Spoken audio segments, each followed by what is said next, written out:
no problems with DJ last night. He was purely rested on that basis.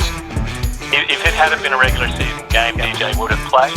If it hadn't been a regular season game, Sotto would have played, Todd Withers would have played. So, there's really no drama, and touch wood, right now the players are in really good health. The read, rejected by Sotto.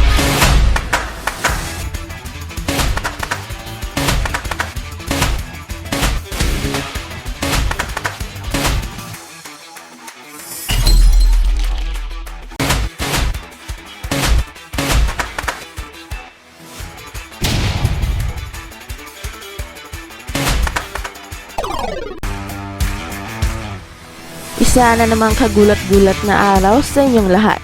Sa isang nakakagulat na interview, pinatahimik ng Adelaide 36ers General Manager ang mga nagsasabing walang playing time si Sotto at bangko lang ito sa NBL Australia.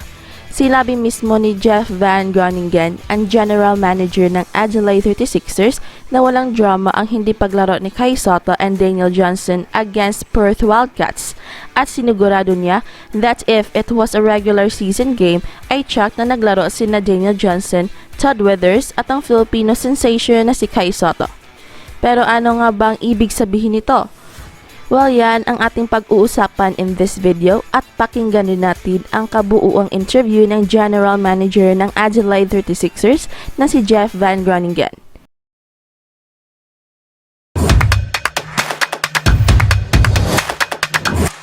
We only need a few more steps to reach the goal we've been aspiring for. Kagulaters were almost 100,000 subscribers. We would like to express our heartfelt gratitude to each and every one of you, because this would not have been possible without your unwavering support for our channel. When we reach 100,000 subscribers, we will give away a brand new iPad. Once again, a brand new iPad. We're almost there and time is running out, so don't skip this fantastic opportunity. All you need to do is to subscribe to this channel, like this video, press the notification bell, and share it with your family and friends on various social media platforms. Once again, thank you very much for your love and support, mga kagulaters. It's an honor to be able to bring 100,000 smiles to our idol's success on this journey. Don't ever miss out this very wonderful chance. Now, it is certain na isa talaga si Sotto sa mga napaka-importanting pieces ng Adelaide 36ers campaign this season. At ito ay galing na mismo sa General Manager ng Adelaide 36ers. In fact, parang sinabi na rin ni Jeff Van Groningen na si Sotto na ang starting center ng team, kasama sina Todd Withers, ang kanilang import, at si Daniel Johnson, ang kanilang starting power forward, to form a very tall and very talented combination. While Cameron Bairstow is playing well sa dalawang laro ng Adelaide 36ers, one cannot deny the fact na napakalaki ng ambag ni Sotto kahit na limited lang ang kanyang playing time. In fact, parang tinaktago pa nila si Sotto dahil the whole game ay iilan lang ang mga plays na designed for Sotto. And Sotto has proved na walang makakapigil sa kanya when he is making a move to the basket. Not even the best of the best defenders sa NBL Australia, at least so far. And it is evident na kahit hindi pa talaga 100% si Isaac Humphries, and it shows sa kanyang game against Perth Wildcats, but don't get me wrong, once Isaac Humphries will get to his bearing ay napakagaling niyang player. But for now, there is no doubt na si Sotto ang best center ng team, and I expect na ang combination ni na Daniel Johnson and Sotto ay ang sasandalan ng team once the regular season opens. Together with Todd Withers, Mojave King, and Mitch McCarron ay napaka-formidable ang first five ng Adelaide 36ers dahil it is a combination of height, athleticism, shooting, experience, and youth. Wala nang hahanapin pa sa limang ito, and looking up sa bench ay napakagaling rin ng lahat ng players ng 36ers. Ika nga, walang tulak kabigin. Napaka-revealing ng interview ng General Manager ng Adelaide 36ers, and hopefully it will end all speculations na binangko lang daw si Sotto at walang playing time. When in fact ay napaka-clear naman sa mga sinabi ni Jeff Van Groningen na nasa getting to know stage pa ang team and the coaches wanted to see kung anong combinations ang magklik at ano naman ang hindi. And in the second game, they wanted to see the combination of Isaac Humphries and Cameron Bairstow after being satisfied sa combination ni Kai Sotto and Daniel Johnson sa first game. Again, sa mga nagdududa pa rin sa playing time ni Kai Sotto at kung gagamitin ba siya sa regular season, ay sana ay maliwanagan na tayong lahat dahil ang general manager na mismo ng team ang nagsabi na sa pagdating ng regular season, ay for sure maglalaro si Kai Sotto kasama sina Daniel Johnson and Todd Weathers the import na parang sinabi niya na sila ang tatlong pinaka-importanting players sa team sa ngayon. Take note, sa ngayon considering na galing injury pa si Isaac Humphries at si Cameron Bairstow naman ay maganda ang ipinakita but he is also an injury-prone player. No question about their skills and talent pero sana lang ay wag na sana silang magka-injury dahil the team needs them. But Kai Sotto is just too tempting a player not to use. Dahil sa kanyang length, skills and overall impact sa team ay for sure darating rin ang araw na si Kai Sotto na ang magiging mukha ng Adelaide 36ers.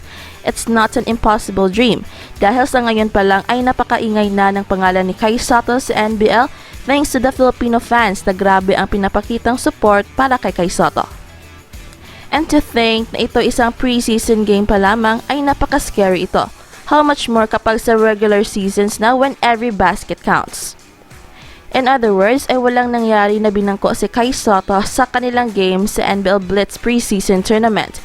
It was their plan all along na sa second game ay sina Isaac Humphries na naman ang palalaroin with Cameron Bairstow as his counterpart and it was good. But once the regular season will open, expect Kai Sotto to play a big role para sa Adelaide 36ers. And that is an assurance galing mismo sa kanilang general manager. So, sit back and relax dahil napakarami pang pagkakataon that we can watch Kai Sotto live. Pero ang tanong, maglalaro kaya si Kai Sotto this November 21 versus Tasmania Jack Jumpers? Well, the general manager has spoken and his answer is maybe. Let that sink in. At huwag magpahuli dahil baka magugulat na lang kayo sa mga bagong balita.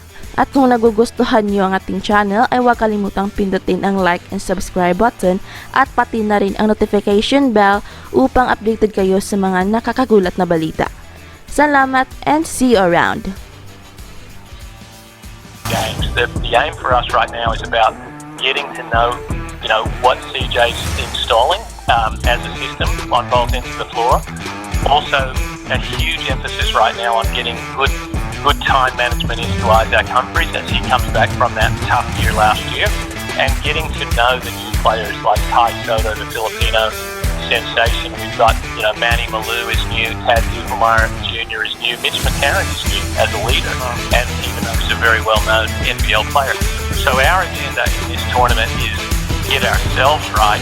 It's not so scoreboard driven, but it's very much about being ready for the game against the Prince Wildcats on December the 3rd in Perth, which, as we know, that's when things get real. And so I think the Jack Jumpers game, for all of that, we're going to try to win the game. We're trying to win the game, but we're going to win it with a combination of players that actually works for us from a time management point of view, a load management point of view, and getting ready for Perth Wildcats. So no problems with DJ last night. He was purely rested on that basis.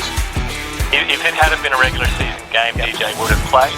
If it had been a regular season game, Kai Sotto would have played, Todd Withers would have played. So, there's really no drama, and touch wood right now the players are in really good health. So that's the way we want to keep it.